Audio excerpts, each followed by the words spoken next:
You're on your phone. I'm on my phone. Just sending me a message. Hold on. You're sending yourself a message. I know. Okay, I'm ready. Hey, Question I'm is, Darren. when do I start it now or do I start it before? Whatever you We'll see like. what happens in editing.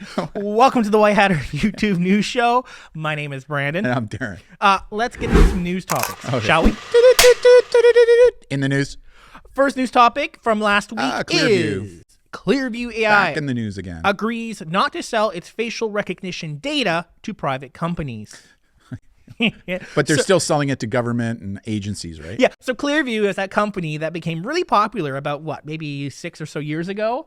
Was it that long ago? I thought it was maybe like 3 or 4 years ago. Well, anyways. I mean, it happened In the before past. COVID, and COVID's been like 2.5 years 2.5 going now, years, yeah, right? that's We lost like 2 years. I know. That's kind of weird. Eh? I know, right? But it happened a couple of years ago.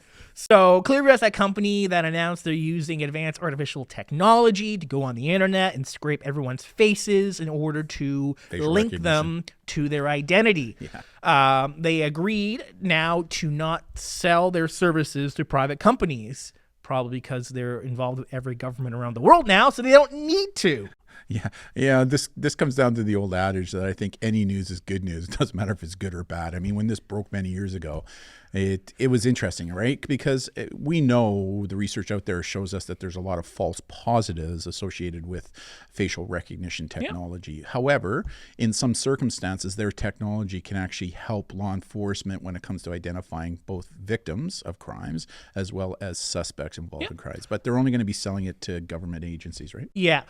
They did indicate that they will no longer provide free trials to individual police officers. They don't need to. Whose agencies have not agreed to use their services. They don't need to because they're all doing it already, right? Like that's the reason why. Yeah. Like Facebook, right? Yeah. They're in the top position and they can now be advocates because they exploited it for how many years to get to the top position that they can go, we can cut the private company side thing out. It's interesting, right? Because I do think that this technology has a lot of good, but what happens if it goes into the hands of government that are trying to control their people as well, right? It can be used for bad as well. I mean, it's like you say in your presentations, technology is like a hammer. It can either be used as a weapon or it can be used to build really cool things. Well, technology like this could be used for good or evil. It just depends upon whose hands it's in, right?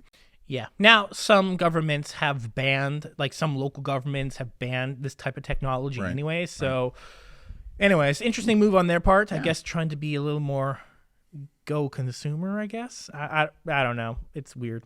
Next article, though. Texas law that allows users to sue social networks for censorship is now in effect.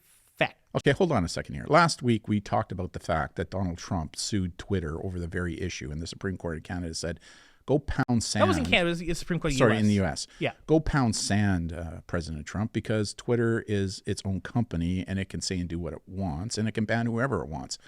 Hello, Texas! Well, that's because there was no necessarily law that prevented that. No, but the Supreme Court has ruled that if it's a private company, they've got the right to do it. That was a federal court, though. Yeah, but a state law like this can be appealed to the federal court, right? Because the Supreme Court of Canada will make the United States, sorry. So the Supreme Court of the United States will make the ultimate decision on this. But you know what, Texas, go pound sand. It's being pretty clear.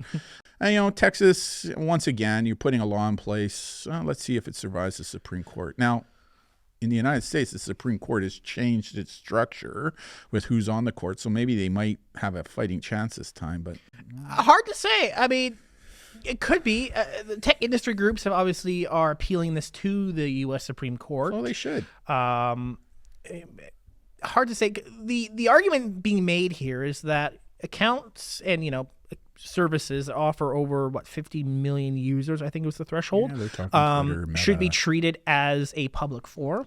Yeah, well, it is, but it's still privately owned. I guess if you really want to go down that road, and if a court like a Supreme Court rules that a Facebook is a public forum because so many people use it for public services, that would mean Facebook would have to be taxpayer funded. I don't know. Potentially. I think Texas, whatever. But that goes against the rulings that businesses are people in the United States, and people can ban who they want. Right? So that means the courts would have to overturn businesses and people are the same thing, because that would make no sense. So they either continue with that line of thought or they repeal that. So hard to say. All right, next article is anonymous social media app Yik Yak Exposed Users' Precise Location. Yeah. It's Yik Yak is back. It died there for a while because of things like YOLO and some of the other things on Snapchat. But now that they banned that, Yik Yak has rebranded. It's back again. And I think what this does is it proves once again that an anonymous app is not so anonymous. Well, the thing is, so a security researcher kind of reverse engineered the app to a degree and was able to get precise locations. Now, it's not like every user's location is out there for just everyone to grab easily to do. Right. It is somewhat technical to accomplish, but you kind of, when you think of the whole idea, what Yik Yak does is that you can talk in a geographic location. I think it's a 5-mile radius, thereabouts, right? Yeah. So anyone in that 5-mile radius can see your messages. The thing is that you have to provide your GPS location to Yik Yak in order to then put that message in its spherical bubble of where people can see it. Spherical bubble. That's a good one. Yik Yak, once again, prior to it going, because it went dark for a while because it was losing market share, but now that YOLO and some of the other ones were dropped off of Snapchat, it's picked back up. But one of the challenges with Yik Yak is how it's being used for the purposes of digital peer aggression, cyberbullying, and that people think that you're anonymous when you're using it. But once again, it's like we say in all our presentations, no matter what the app, no matter what the social network, no matter what your privacy settings, you need to understand as soon as you hit that send button, what you're posting can become public, permanent, searchable, exploitable, copyable, shareable, and sometimes sold. So you're maybe not as anonymous as you think you are. After the news was published, Yik Yak did make changes to their system, but reports state that it's still not perfect. So, I mean, there you go, Yik Yak users. I mean, you have to give your GPS data to Yik Yak in order to use the service. It's free for a reason. Yeah. Because they're collecting your data, right? Like, that's why. And the service has to operate by knowing your location. Exactly. Which in itself is a huge issue. So it's kind of ironic when you think about it, right? So anonymous, but they need to know your location in order for it to work. I know, right? Anyways. Last article. Coinbase works to claim users' bankruptcy fears as its stock price plummets. We've warned about this for the past 2 or 3 years as the White Hatter, saying, I know this cryptocurrency, there's lots of people make big money on this, but boy, oh boy, there's risk involved.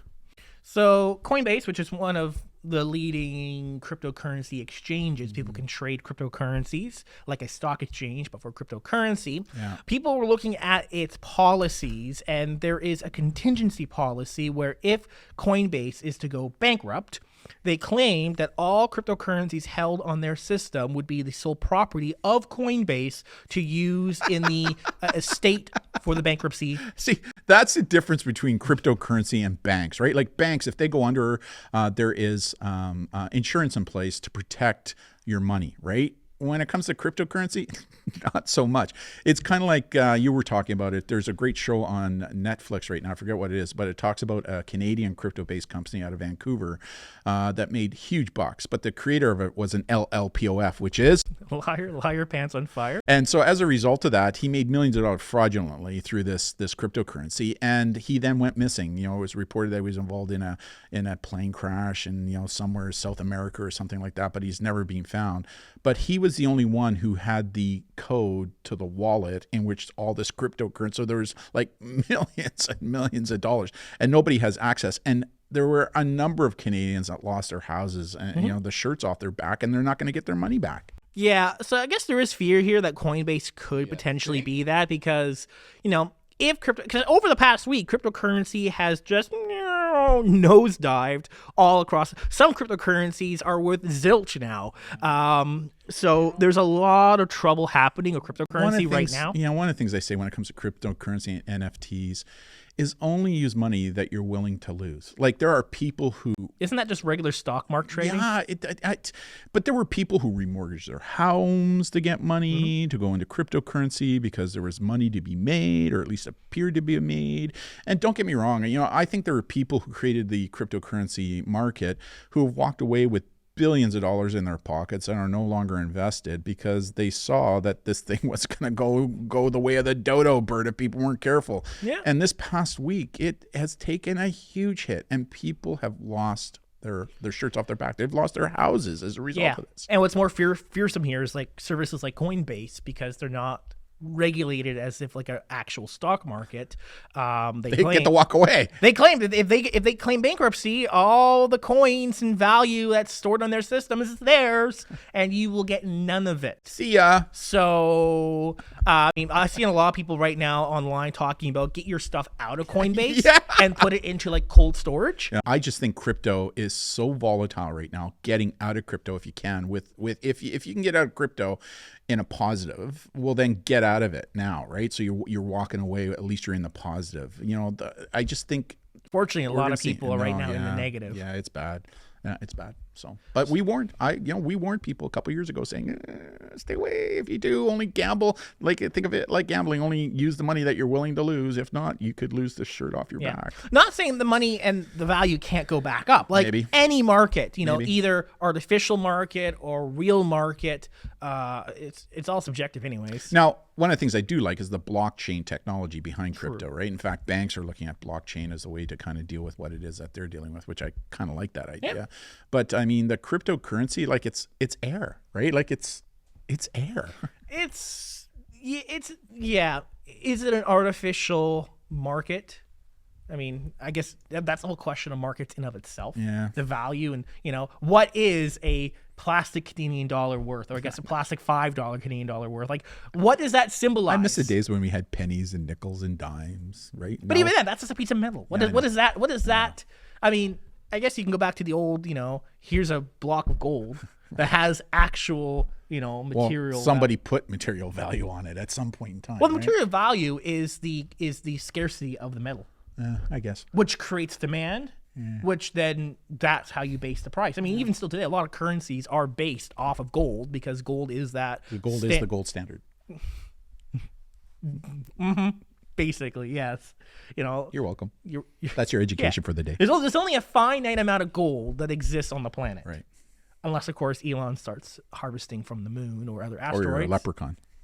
Or you are a leprechaun. And you can find the pot of gold at the end of the rainbow. Yeah. So that's the current. Did you know the leprechauns use Irish Spring as their soap? Get it? Yes. I get it. Anyways, I'm Darren. I'm Brandon. Thank you all so much, and we'll see you all next week. Bye. Bye, everybody.